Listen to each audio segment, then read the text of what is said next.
Hello guys, welcome to my YouTube channel Aditya arts classes में आप मेरे प्यारे छात्र एवं छात्राओं का तहे दिल से स्वागत है। आज मैं आप लोगों के लिए क्लास 12वीं हिस्ट्री का मॉडल सेट लेकर के आया हूं, जो आपके 2022 के आने वाले एग्जाम के लिए काफ़ी महत्वपूर्ण होने वाला है। सो गाइस, इस वीडियो को शुरू से अंत तक अवश्य आप देखें, क्योंकि आपके आने वाले बिहार बोर्ड एग्जाम या अन्य किसी भी कम्पिटेटिव एग्जाम इसमें से बहुत सारे क्वेश्चन आपको देखने को मिलेगा। स्पेशली जो बिहार बोर्ड के बच्चे हैं, जो आप लोग बिहार बोर्ड की यानी इंटर की तैयारी कर रहे हैं, उनके लिए वीडियो बहुत इंपॉर्टेंट होने वाला है। सो प्लीज़ आप लोग इस वीडियो को शुरू से अंत तक जरूर वॉच करें। सो गाइस, आपको पता होना चाहिए बिहार बोर्ड ने मॉडल सेट जारी किया, यानी ऑफिशियली मॉडल सेट जारी किया। उसमें से आपको आने वाले एग्जाम में कम से कम 30 क्वेश्चन देखने को मिलेंगे। कम से कम 30 जो है ऑब्जेक्टिव ओनली देखने को मिलेंगे, सब्जेक्टिव को छोड़ करके। सोच सकते हैं आपको, यानी कि 100 क्वेश्चन आप याद कर लीजिए, यानी कि 1 से लेकर 100 तक, और आपको उसमें से बिहार बोर्ड में इसमें से 30 क्वेश्चन देखने को अवश्य मिल जाएंगे। और इसके साथ साथ इस मॉडल सेट के माध्यम से बिहार बोर्ड ने 2022 में जो जारी किया है, इससे आपको इस बार जो आपका पैटर्न क्या होने वाला है सो भी पता चलने वाला है। तो मैं आपको बताने वाला हूँ, ध्यान देंगे। सबसे पहले आपका पैटर्न क्या है, देखिए यहाँ पे आपको 100 जो है ऑब्जेक्टिव क्वेश्चन रहेगा, यानी कि 100 जो है आपको ऑब्जेक्टिव क्वेश्चन, प्लस आपको 30 नंबर जो है लघु उत्तरीय क्वेश्चन, प्लस 8 नंबर जो है दीर्घ उत्तरीय क्वेश्चन है। तो इस 100 में से आपको मात्र बनाना है 50 ऑब्जेक्टिव क्वेश्चन, 30 में से मात्र बनाना है आपको 15 लघु उत्तरीय क्वेश्चन, और 8 में से मात्र बनाना है आपको 4 दीर्घ उत्तरीय क्वेश्चन। तो जैसे 100 क्वेश्चन है, 100 में से आपको कोई भी, यानी कि 1 से लेकर 100 तक आप क्वेश्चन पूरा पढ़ लीजिए। अब आपको सबसे जो आसान लगे वो 50 क्वेश्चन आप ऑब्जेक्ट में से बना लीजिए। इसके बाद 30 को लगेगा लघु उत्तरीय क्वेश्चन 2 नंबर वाला। तो 30 में से आपको जो भी याद रहे 1 से लेकर के 30 तक पूरा रीड कर लीजिए, पढ़ लीजिए। पढ़ने के बाद आपको जो आसान लगता है उसमें से 15 बना लीजिए। इसके बाद दीर्घ उत्तरीय जो है आपको 8 को क्वेश्चन है, 8 में से आपको जो अच्छा लगता है, आपको लगता है मुझे अच्छा से आता है, 8 में से कोई 4 क्वेश्चन आप बना लीजिए। ज़रूरी नहीं है जो आपको एक नहीं आता है तो एक को बनाना ही है, आपको जो भी क्वेश्चन आता है वही बनाइए, ठीक है। अगर आप लोग बिहार बोर्ड की तैयारी कर रहे हैं, अगर अभी तक इस चैनल को सब्सक्राइब नहीं किए हैं तो प्लीज़ आप लोग इस चैनल को सब्सक्राइब करें, जिससे आने वाले वीडियो का नोटिफिकेशन सबसे पहले आपको मिलता रहे, ठीक है। चलिए इस वीडियो को शुरू करते हैं। आपको मैं 1 से लेकर के 100 तक ऑब्जेक्टिव क्वेश्चन बताऊँगा। आप लोग इस वीडियो को शुरू से अंत तक वॉच करें, जिससे आपकी वीडियो आपकी आने वाले बोर्ड एग्जाम की अच्छे से तैयारी हो सके। चलिए हम क्वेश्चन नंबर पहले की ओर चलते हैं। पहला नंबर क्वेश्चन है, चार्ल्स मेसन ने 1826 में सर्वप्रथम किस टीले का उल्लेख किया था? चार्ल्स मेसन ने 1826 में सर्वप्रथम किस टीले को उल्लेख किया था? तो ध्यान देंगे, एक आपका राइट आंसर क्या हो जाएगा, हड़प्पा सप्ताह, ठीक है। यानी कि चार्ल्स मेसन ने सर्वप्रथम जो है 1826 में हड़प्पा टीले का उल्लेख किया था। किसका? हड़प्पा टीले का, ठीक है। क्वेश्चन नंबर 2 की ओर चलते हैं। क्वेश्चन नंबर 2 है, हड़प्पा सप्ताह में प्राप्त अवतल चक्की पर किस पुराविद ने प्रकाश डाला है? हड़प्पा सप्ताह में प्राप्त अवतल चक्की पर किस पुराविद ने प्रकाश डाला है? तो आपके सामने 4 ऑप्शन दिया हुआ है, कनिंघम, अर्नेस्ट मेके, जॉन मार्शल, में से कोई नहीं। तो 2 का आपका राइट आंसर हो जाएगा, यानी कि बी, अर्नेस्ट मेके। क्वेश्चन हम 3 की ओर चलते हैं। राय बहादुर दयाराम साहनी ने कहाँ उत्खनन करवाया था? यानी कि राय बहादुर दयाराम साहनी ने कहाँ उत्खनन करवाया था? आपके सामने 4 ऑप्शन दिया हुआ है, मोहनजोदड़ो, हड़प्पा, लोथल, कालीबंगा। तो ध्यान देंगे, राय बहादुर दयाराम साहनी ने जो उत्खनन करवाया था हड़प्पा सप्ताह का उत्खनन किसने करवाया था? राय बहादुर दयाराम साहनी ने कब किया था? तो 1921 में इसका उत्खनन करवाया था, ठीक है। इसलिए 3 का राइट आंसर आपका बी हो जाएगा। क्वेश्चन नंबर चलते हैं 4 की ओर। सिंधु सभ्यता में गोदी बारा कहाँ से मिला है? सिंधु सभ्यता में गोदी बारा कहाँ से मिला है? तो 4 का आपका राइट आंसर क्या हो जाएगा, लोथल से मिला है। कहाँ से? लोथल से। क्वेश्चन नंबर हम 5 की ओर, लोथल कहाँ स्थित है? क्वेश्चन नंबर 5 है, लोथल कहाँ स्थित है? आपके सामने 4 ऑप्शन दिया हुआ है, गुजरात, बंगाल, राजस्थान, पंजाब। तो 5 का आपका राइट आंसर हो जाएगा, यानी ए, गुजरात में। क्वेश्चन नंबर 6 है, हड़प्पा सभ्यता में किस नदी के किनारे, हड़प्पा सभ्यता में सिंधु नदी के किनारे कौन सा स्थित है? नहीं, हड़प्पा सभ्यता में सिंधु नदी के किनारे कौन सा स्थित है? मोहनजोदड़ो, रोपर, लोथल, कालीबंगा। तो 6 का गाइस आपका राइट आंसर हो जाएगा, यानी कि सिंधी नदी के किनारे जो है ना मोहनजोदड़ो है। कौन सा? मोहनजोदड़ो, जिसे मृतकों का टीला भी कहा जाता है, क्योंकि जिस वक्त मोहनजोदड़ो का उत्खनन हो रहा था उस समय ढेरों मानव कंकाल मिला था, इसी कारण से मोहनजोदड़ो को मृतकों का टीला भी कहा जाता है। क्वेश्चन नंबर 7 को चलते हैं। भारतीय पुरातत्व का पिता किसे कहा जाता है? भारतीय पुरातत्व का पिता किसे कहा जाता है? आपके सामने 4 ऑप्शन दिया हुआ है, Cunningham, Dayaram Sahni, Lord Curzon, John Marshall. तो 7 का जो है आपका राइट आंसर हो जाएगा, यानी कनिंघम को, भारतीय पुरातत्व का पिता कनिंघम। क्वेश्चन नंबर 8 को चलेंगे। हड़प्पा सभ्यता काल में रावी नदी के किनारे कौन सा स्थित है? तो देखेंगे, हड़प्पा सभ्यता काल में रावी नदी किनारे जो है कौन सा स्थित है? तो ऑप्शन देख लेते हैं। तो हड़प्पा सभ्यता काल में रावी नदी किनारे जो है ना हड़प्पा ही स्थित है। कौन सा? हड़प्पा, जिसकी उत्खनन 1921 में दयाराम साहनी ने करवाया था। क्वेश्चन नंबर हम 9 की ओर चलते हैं। सिंधु घाटी सभ्यता में सिंधु घाटी सभ्यता में विशाल स्नानागार का अवशेष कहाँ से मिले हैं? जानेंगे।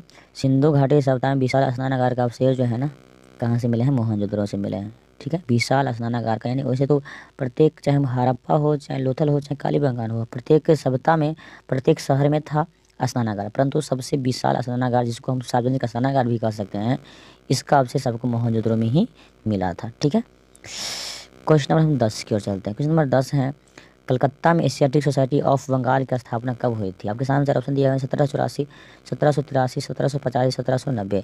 तो 10 का जो है आपका राइट आंसर हो जाएगा, यानी कि 1783 बी। हाँ सॉरी, 10 का जो है आपका ये हो जाएगा, यानी 1784 हो जाएगा। ठीक है, क्वेश्चन नंबर 11 की ओर चलते हैं। फूट डालकर विजय प्राप्त करने का कार्य सर्वप्रथम किस राजा ने किया था? अजातशत्रु, पुष्यमित्र, अशोक और इनमें से कोई नहीं। तो 11 का आपका राइट आंसर हो जाएगा, यानी कि अजातशत्रु। फूट डालो और राज करो नीति। चलिए, क्वेश्चन नंबर 12 है, सर्वप्रथम हुनों को परास्त करने का श्रेय किसे, यानी कि शासक को जाता है? सर्वप्रथम हुनों को परास्त करने का श्रेय किस शासक को जाता है? अशोक, स्कंदगुप्त, समुद्रगुप्त, नेपोलियन। तो 12 का आपका राइट आंसर भी हो जाएगा स्कंदगुप्त। क्वेश्चन नंबर 13 है, किस शिलालेख से अशोक द्वारा कलिंग विजय का पता चलता है? तो प्रथम, 5वें, 10वें, 13वें, जानते ही है ना, बहुत इंपॉर्टेंट क्वेश्चन है। यानी कि 13वें शिलालेख से, क्या कौन सा? 13वें शिलालेख। किस शिलालेख से अशोक द्वारा कलिंग विजय का पता चलता है? तो 13वें शिलालेख, याद रखेंगे। 13 का राइट आंसर डी हो जाएगा। क्वेश्चन नंबर 14 है, कौटिल्य द्वारा लिखित ग्रंथ का नाम क्या है?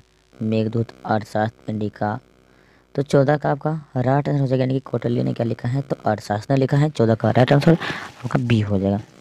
क्वेश्चन नंबर चलते हैं 15 की ओर। निम्नलिखित में से मेगास्थनी द्वारा लिखित पुस्तक कौन सी है? अर्थशास्त्र, इंडिका, मेघदूत, इनमें से कोई नहीं। तो 15 का आपका राइट आंसर क्या हो जाएगा? बी, यानी कि मेगास्थनी ने क्या लिखा था? इंडिका ने लिखा था। क्वेश्चन नंबर हम चलते हैं 16 की ओर। अभिज्ञान शाकुंतलम के लेखक कौन है? अभिज्ञान शाकुंतलम के लेखक कौन है? कालिदास, बाणभट्ट, अश्वघोष, कौटिल्य। तो 16 का आपका राइट आंसर क्या हो जाएगा? यानी एक, कालिदास ने लिखा था। किसने? कालिदास। चलिए क्वेश्चन नंबर आगे बढ़ते हैं। क्वेश्चन नंबर 17 की ओर चलते हैं। प्रयाग प्रसति का संबंध किस गुप्त शासक से है? चंद्रगुप्त वंश, समुद्रगुप्त, स्कंदगुप्त, चंद्रगुप्त, विक्रमादित्य। तो 17 का जो है आपका राइट आंसर बी हो जाएगा, समुद्रगुप्त। क्वेश्चन नंबर 18 की ओर चलेंगे। क्वेश्चन नंबर 18 है, अर्थशास्त्र एवं इंडिका से किस राजवंश की जानकारी मिलती है? मौर्य, गुप्त, कुषाण, सातवाहन। तो 18 का आपका राइट आंसर ए हो जाएगा, यानी कि मौर्य, यानी मौर्य वंश के बारे में जानकारी हमें प्राप्त होती है अर्थशास्त्र से। क्वेश्चन नंबर 19 है, उपनिषदों की संख्या कितनी है? 108, 104, 110, 150। तो 19 का आपका, यानी उपनिषदों की संख्या की बात करेंगे तो कितना है? तो 108 है, इसलिए 19 का राइट आंसर ए हो जाएगा, 108। क्वेश्चन नंबर चलेंगे 20 की ओर। फयान किसके शासनकाल में भारत आया था? समुद्रगुप्त, रामगुप्त, स्कंदगुप्त, चंद्रगुप्त, विक्रमादित्य। तो 20 का आपका राइट आंसर जगह नहीं, Chandragupta Vikramaditya, D the right answer. Question में चलेंगे 21 को। मेगास्थनीज कौन था? आपके सामने जरा ऑप्शन दिया हुआ है, यात्री था, व्यापारी था, कि राजदूत था, कि गुलाम था। तो 21 का आपका राइट आंसर हो जाएगा, यानी कि राजदूत था। मेगास्थनीज कौन था? राजदूत था। क्वेश्चन नंबर हम 22 को चलेंगे। पंच चीन वाले सिक्के बने होते थे? पंच चीन वाले सिक्के बने होते थे सोने के, चांदी के, तांबे के, ए और बी दोनों। तो आपका ध्यान देंगे, यानी कि दोनों के, ए सॉरी ए नहीं होगा, यानी कि बी और सी होगा, है ना। डी इसका राइट आंसर हो जाएगा, 22 का right answer D. Question number 23 है, भीष्म जो है, भीष्म पितामह जिसे हम कहते हैं, भीष्म और किस नाम से जाना जाता था? तो भीष्म पितामह जो है ना, गंगा पुत्र के नाम से जाना जाता था, लेकिन भीष्म पितामह जो थे मैया गंगा के पुत्र थे। ठीक है, इसलिए उन्हें गंगा पुत्र भी कहा जाता था, भीष्म पितामह को। क्वेश्चन नंबर 24 है, अभिमन्यु किसका पुत्र था? अभिमन्यु किसका पुत्र था? जो महाभारत देखे होंगे उन्हें पता ही होगा। अभिमन्यु जो था भाई, वो अर्जुन का पुत्र था। किनका? अर्जुन का पुत्र था। ठीक है, क्वेश्चन नंबर 25 की ओर चलते हैं। क्वेश्चन नंबर 25 है, द्रौपदी को स्वयंवर में किसने जीता था? जो भी महाभारत देखें उनको ये भी क्वेश्चन पता होगा। अर्जुन को जो है महाभारत में, है नहीं, सॉरी, द्रौपदी को स्वयंवर में किसने जीता था? तो अर्जुन ने जीता था। किसने? अर्जुन ने, भी राइट आंसर, है नहीं। ध्यान देंगे। क्वेश्चन नंबर 26 है, कौरवों की संख्या कितनी थी? कौरव की संख्या कितनी थी? तो वो कौरव कितने थे? 100 भाई नहीं थे कौरव। तो 26 का राइट आंसर कितना हो जाएगा? ए। क्वेश्चन नंबर 27 है, महाभारत की रचना किस भाषा में हुई थी? महाभारत की रचना जो है किस भाषा में हुई थी? आपके सामने 4 ऑप्शन दिया हुआ है, जानेंगे। महाभारत की रचना किस भाषा में? संस्कृत में, पाली में, प्राकृतिक में, क्या कौन सी भाषा में इसकी रचना हुई थी, जानेंगे। अगर हम बात करेंगे महाभारत रचना की, तो हुआ था इसका रचना संस्कृत में हुआ था। चलिए क्वेश्चन में चलते हैं। अगला क्वेश्चन है आपका क्वेश्चन नंबर 28। ऋग्वैदिक लोग किसकी पूजा करते थे? ऋग्वैदिक लोग किसकी पूजा करते थे? विष्णु की, शिव की, लक्ष्मी की, प्रकृति की। तो 28 का आपका राइट आंसर हो जाएगा डी, प्रकृति की। क्वेश्चन नंबर 29 है, नाथ मुनि का संबंध किससे था? किस धर्म से था? जैन धर्म से, बौद्ध धर्म से, शैव धर्म से, वैष्णव धर्म से।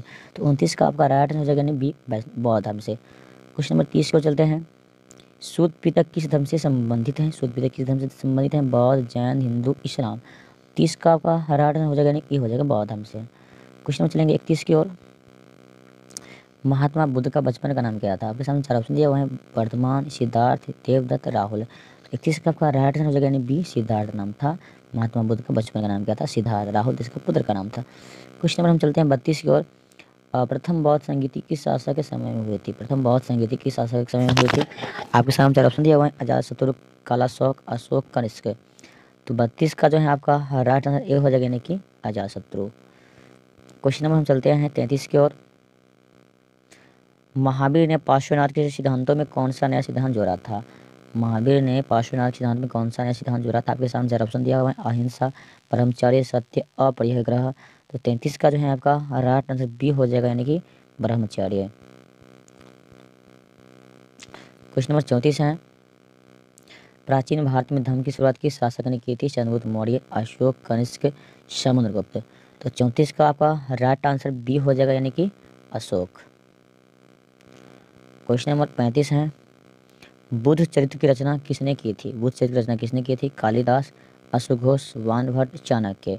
तो 35 का आपका राइट आंसर बी हो जाएगा यानी कि अश्वघोष।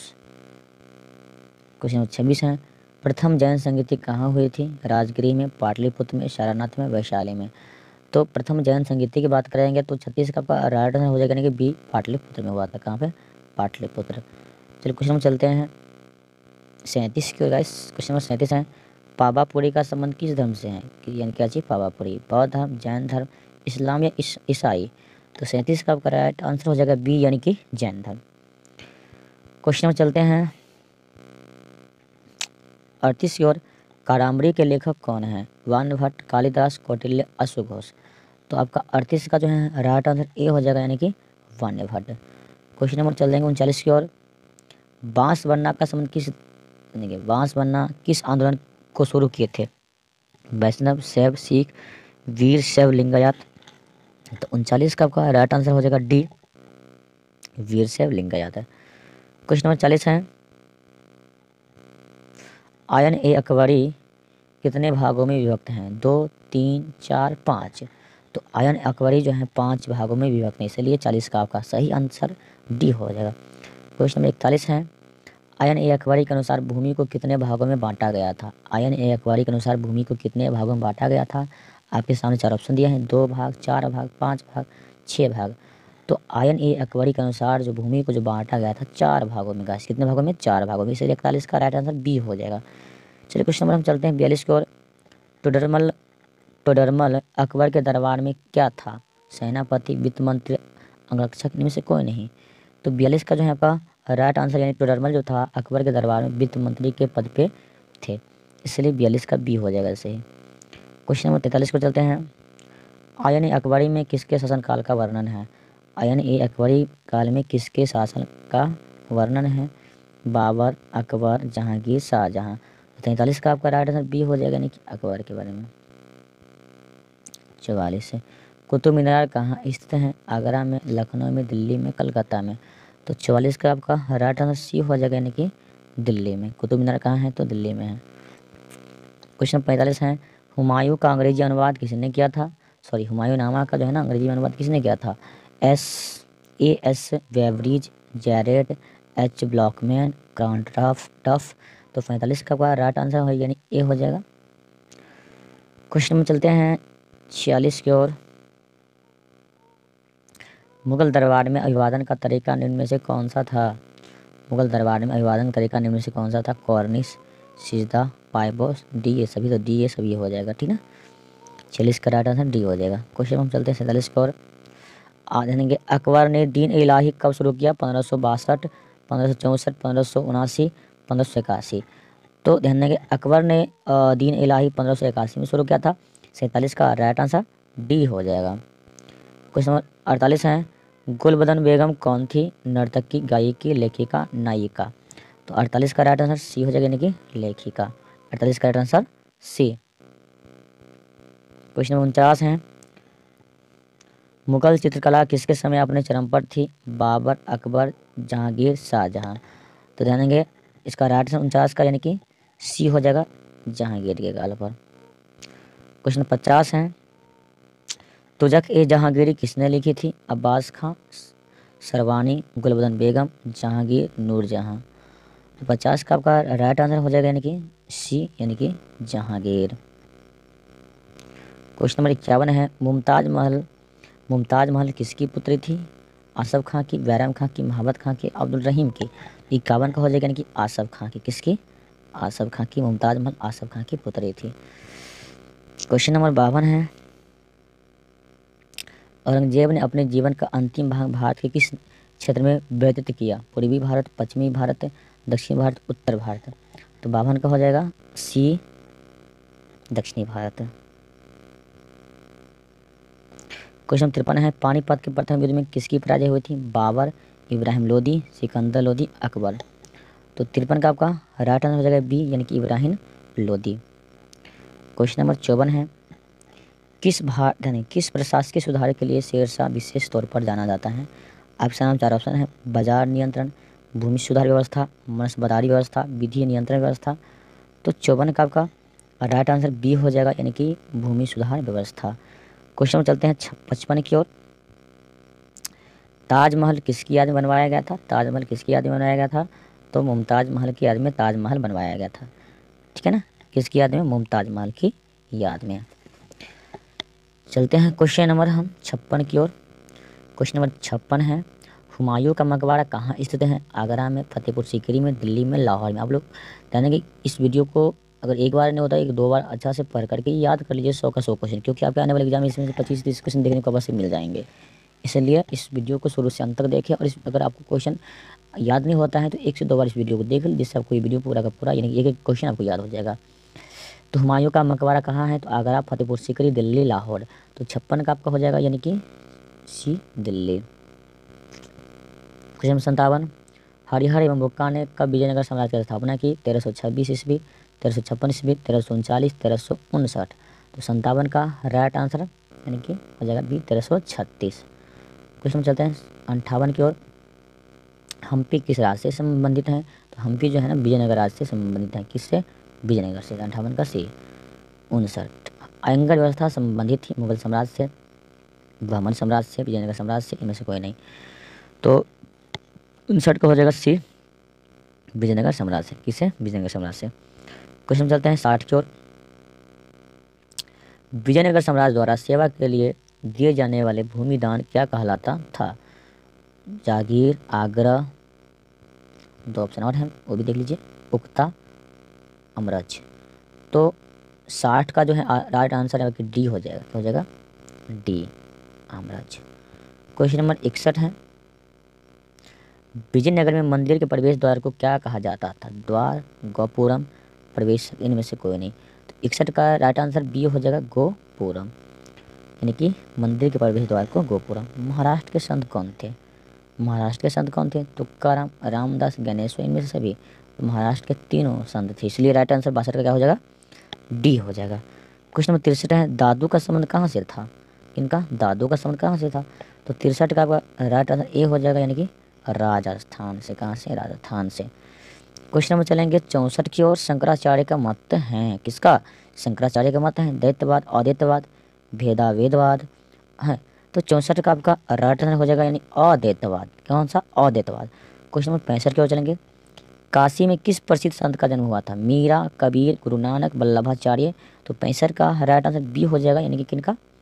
कबीर का जन्म हुआ था काशी में। क्वेश्चन नंबर 66 है, नानक का जन्म कहाँ हुआ था? गुरु नानक के जन्म कहाँ हुआ था? तो 66 का राइट आंसर हो जाएगा, यानी कि सी, यानी कि गुरु नानक का जन्म जो है ना तलवंडी में हुआ था। कहाँ पे? तलवंडी में। क्वेश्चन नंबर है 67, अजमेर स्थित मोहिउद्दीन चिश्ती की दरगाह पर सर्वप्रथम कौन सुल्तान गया था?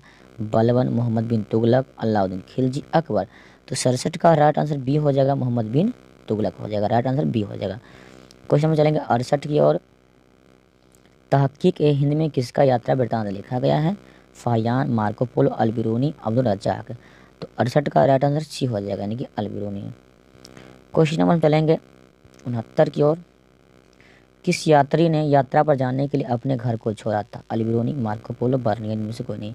तो 69 का राइट आंसर क्या हो जाएगा? सी, यानी कि बर्नियर। क्वेश्चन नंबर 70 के चलेंगे। कैप्टन हॉकिंस किस देश का था? फ्रांस का, पुर्तगाल का, ईरान का, इंग्लैंड का। तो कैप्टन हॉकिंस जो था यानी कि किस देश के रहने वाले थे गाइस? तो 70 का आपका यानी कि ये कहाँ के थे? तो इंग्लैंड के थे। कैप्टन हॉकिंस जो थे इंग्लैंड के रहने वाले थे। कहाँ के? इंग्लैंड के। इसलिए 70 का राइट आंसर डी हो जाएगा। क्वेश्चन चलेंगे 71 की ओर। मद्रास में मुनरों ने भूमि की व्यवस्था के लिए कौन सी व्यवस्था शुरू किया था? रईतवाड़ी, महलवाड़ी, अस्थायी बंदोबस्त। इनमें से कोई नहीं। तो 71 का आपका राइट आंसर क्या हो जाएगा? यानी कि 71 का ए, यानी कि रईतवाड़ी बंदोबस्त। इसलिए 71 का right answer A. Question number 72 को चलेंगे। अस्थाई बंदोबस्त किस स्थान से जुड़ा हुआ था? बंगाल, मद्रास, बम्बई, मध्य भारत। तो 72 का राइट आंसर ए हो जाएगा, बंगाल से। क्वेश्चन नंबर 73 है। फ्रांसिस बुकानन कौन था? सैनिक था, गायक था, अभियंता था, सर्वेक्षक था। तो 73 का राइट आंसर सर्वेक्षक था, यानी कि फ्रांसिस बुकानन कौन था? सर्वेक्षक। क्वेश्चन नंबर 74 है। संस्थान विद्रोह का संबंध किस राज्य से था? बंगाल, बम्बई, मद्रास। इनमें से कोई नहीं। तो 74 का आपका राइट आंसर ए हो जाएगा, यानी कि बंगाल। 74 का ए। क्वेश्चन में चलते हैं 75 की ओर। जानेंगे बिरसा मुंडा ने कौन सा विद्रोह किया था? संथाली विद्रोह, कोल विद्रोह, उलगिलाल विद्रोह, मोपला विद्रोह। तो 75 का आपका हो जाएगा, यानी कि जानेंगे कौन सा विद्रोह बताओ? हो जाएगा 75 का सी, उलगुलान विद्रोह। बिरसा मुंडा ने कौन सा विद्रोह किया था? तो उलगुलान विद्रोह। क्वेश्चन नंबर 76 को चलेंगे। सिद्धू कान्हू का संबंध किस विद्रोह से था? उलगुलान विद्रोह, भील विद्रोह, संस्थाल विद्रोह। इनमें से कोई नहीं। तो 76 का हो जाएगा, यानी कि सिद्धू और कान्ही, यानी कि कान्हू संस्थाल विद्रोह। आप लोग इस वीडियो को शुरू से अंत तक देखें और मॉडल सेट का पूरा तैयारी करें, जिससे आपके आने वाले एग्जाम की बेहतर तैयारी हो सके। 100 में से कम आपको मेन एग्जाम में भी आपको 100 क्वेश्चन रहेगा वेटिंग, उसमें से बनाना है मात्र कितना 50 क्वेश्चन, 50 क्वेश्चन आपको बनाना है। कितना? 50। कहीं से 50 बना दीजिए, जरूरी नहीं है जो आपको ऊपर से, कहीं से भी आपको 50 क्वेश्चन से बनाना है। क्वेश्चन नंबर 67 है, 77 है, यानी कि 77 77 है। बंगाल में अस्थायी बंदोबस्त शुरू करने का श्रेय किसको दिया जाता है? बंगाल में अस्थायी बंदोबस्त शुरू करने का श्रेय किसको दिया जाता है? Lord Cornwallis, Lord Wellesley, Lord Ripon, Lord Curzon. तो 77 का आपका राइट आंसर ए हो जाएगा, लॉर्ड कॉर्नवालिस। क्वेश्चन नंबर 78 है। बेगम हजरत महल ने 1857 के विद्रोह का नेतृत्व कहाँ किया था? अवध, बिहार, झांसी, दिल्ली। तो 78 का राइट आंसर यानी कि ए हो जाएगा, अवध हो जाएगा। क्वेश्चन 79। किसने 1857 के विद्रोह को सर्वप्रथम स्वतंत्रता संग्राम कहा था? बहुत इंपॉर्टेंट क्वेश्चन है, ध्यान देंगे। यानी किसने 1857 के विद्रोह को प्रथम स्वतंत्रता संग्राम कहा था? 1979 की अगर हम राइट आंसर बात करेंगे तो कार्ल मार्क्स ने कहा था। किसने कहा था? कार्ल मार्क्स ने कहा था। Question number 80। बहादुर शाह जफर को कहाँ से गिरफ्तार किया गया था? लाल किले से, हुमायूं के मकबरे से, आला दरवाजे से। इनमें से कोई नहीं। तो अगर 80 की अगर हम से बात करेंगे आंसर की, तो यानी कि हुमायूं का क्या कहा जाता है? हुमायूं यानी बहादुर शाह जफर को कहाँ से गिरफ्तार किया गया था? किनको? बहादुर शाह जफर को। देखिए अगर बहादुर शाह जफर की गिरफ्तारी की बात करेंगे तो इनका गिरफ्तारी हुआ था कहाँ से? हुमायूं के मकबरे से। क्वेश्चन चलेंगे हम 81 की ओर। व्यापक गद्य का सिद्धांत किसने लागू किया था? व्यापक गद्य का सिद्धांत किसने लागू किया था? Lord Dalhousie, Lord Ripon, Lord Curzon, Lord Irwin. तो 81 का आपका राइट आंसर ए हो जाएगा, लॉर्ड डलहौजी।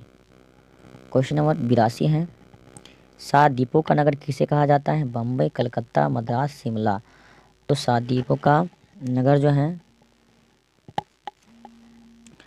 7 द्वीपों का नगर आपको मुंबई को कहा जाता है, किसको?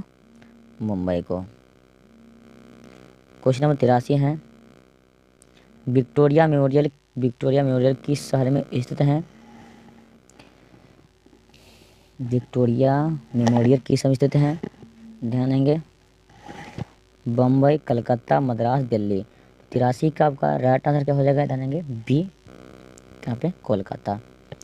क्वेश्चन नंबर चलेंगे 84 की ओर, इंडिया गेट का निर्माण कब हुआ था? तो यहाँ पे क्या पूछा जाता है? इंडिया गेट का निर्माण जो 1931 में हुआ था, और गेटवे ऑफ इंडिया जो है ना वो 1911 में हुआ था। तो इंडिया गेट जो है दिल्ली में है, और गेटवे ऑफ इंडिया जो है ये मुंबई में है। तो इसका निर्माण कब हुआ? तो 1931 में। ठीक है, आपसे पूछा जाए गेटवे ऑफ इंडिया तो 1911, और ये पूछा जाएगा तो इसका जवाब देंगे 1931। Question number 85, Vasco D gamma Bharat में सबसे पहले कहाँ आया? कलकत्ता, मद्रास, दिल्ली, इनमें से कोई नहीं। तो 85 का राइट आंसर हो जाएगा इनमें से कोई नहीं। क्वेश्चन नंबर 86 को चलेंगे, अखिल भारतीय स्तर पर पहली जनगणना कब हुई थी? 1871, 1872, 1891, इनमें से कोई नहीं। तो 86 का आपका जो है राइट आंसर क्या हो जाएगा? यानी कि बी, 1872। क्वेश्चन नंबर चलेंगे हम 87 की ओर, चौरा चौरी किस राज्य में स्थित है? बिहार, उत्तर प्रदेश, बंगाल, पंजाब। तो 87 का आपका राइट आंसर बी हो जाएगा, यानी कि उत्तर प्रदेश। क्वेश्चन नंबर 88 है, 1917 में गांधी जी किसके अनुरोध पर चंपारण आए थे? तो 1917 में गांधी जी जो हैं राजकुमार शुक्ल के आह्वान पर बिहार आए थे, राजकुमार शुक्ल। 88 का डी। क्वेश्चन नंबर चलते हैं 89, जालियांवाला बाग भारत के किस राज्य में है? तो ये है पंजाब में। कहाँ पे है? पंजाब में। क्वेश्चन 90 को चलते हैं, काला कानून किसे कहा जाता है? तो काला कानून जो है रॉलेट एक्ट को कहा जाता है। किससे? रॉलेट एक्ट को। स्वराज दल की स्थापना किस वर्ष हुई थी? तो स्वराज दल की अगर स्थापना की बात करेंगे तो कब हुआ था? तो 1923 में हुआ था। क्वेश्चन नंबर चलेंगे 92, भारत छोड़ो आंदोलन किस वर्ष शुरू हुआ था? तो भारत छोड़ो आंदोलन 1942 में शुरू हुआ था। 92 के सी। क्वेश्चन 93, सिंगापुर में सुभाष चंद्र बोस ने किसका गठन किया था? तो सिंगापुर में सुभाष चंद्र बोस ने आज़ाद हिंद फौज का गठन किया था। 93 के राइट आंसर ए हो जाएगा। क्वेश्चन 94 है, 1938 एवं 1939 में भारतीय राष्ट्रीय कांग्रेस के अध्यक्ष कौन बने थे? तो 94 का आपका राइट आंसर सुभाष चंद्र बोस बने थे। 94 का राइट आंसर डी हो जाएगा। क्वेश्चन 95 को चलेंगे, सीधी कार्रवाई की धमकी किसने दी थी? हिंदू महासभा, मुस्लिम लीग, स्वराज दल, कांग्रेस। तो 95 का आपका राइट आंसर क्या हो जाएगा? मुस्लिम लीग ने दिया था सीधी कार्रवाई की धमकी, हम यानी कहा था मुझे एक अलग पृथक राष्ट्र पाकिस्तान दो, अन्यथा सीधी कार्रवाई करेंगे। भारतीय स्वतंत्रता के समय ब्रिटेन में किस दल की सरकार थी? यानी भारतीय स्वतंत्रता के समय ब्रिटेन में किस दल की सरकार थी? तो 96 का राइट आंसर हो जाएगा लेबर पार्टी की। किसकी? लेबर पार्टी की। 97 को चलते हैं, स्वतंत्र भारत के अंतिम गवर्नर जनरल कौन थे? तो स्वतंत्र भारत के अगर अंतिम गवर्नर जनरल की बात करेंगे तो सी राजगोपालाचारी थे। कौन? सी राजगोपालाचारी। क्वेश्चन नंबर 98, भारत के संविधान के पिता किसे कहा जाता है? तो भारत के संविधान के पिता डॉक्टर भीमराव अंबेडकर को कहा जाता है। किसे? भीमराव अंबेडकर को। क्वेश्चन चलेंगे 99, भारतीय संविधान के अनुसार संप्रभुता निहित है। तो भारतीय संविधान के अनुसार संप्रभुता कहाँ निहित है? संविधान में निहित है। श्योरिएगा 99 का 100% डी। क्वेश्चन नंबर चलेंगे 100 यानी कि 100, अंतिम क्वेश्चन, स्वतंत्र भारत के प्रथम प्रधानमंत्री कौन थे? तो स्वतंत्र भारत के प्रथम प्रधानमंत्री थे पंडित जवाहरलाल नेहरू। 100 का राइट आंसर डी हो जाएगा। इसके बाद ध्यान देंगे अब जो है लघुत्तरीय कुछ जो टोटल क्वेश्चन है 30 को रहेगा। ध्यान देंगे, यहाँ से देखें कुल क्वेश्चन 30 को है, 30 में से आपको मात्र बनाना है 15। इसके बाद दीर्घोत्तरीय होगा। ठीक है, आप लोग लघुत्तरीय दीर्घोत्तरीय क्वेश्चन को भी अच्छा से देख लेंगे। अगर आप लोग को ये वीडियो पसंद आए तो प्लीज़ वीडियो को लाइक ज़रूर करें और हमें कमेंट करें। इसके साथ साथ अगर आप लोग चैनल पर पहले बार जुड़े हैं तो प्लीज़ चैनल को सब्सक्राइब करना ना भूलें। प्लीज़ चैनल को सब्सक्राइब करें और हमें सपोर्ट करें। Thank you for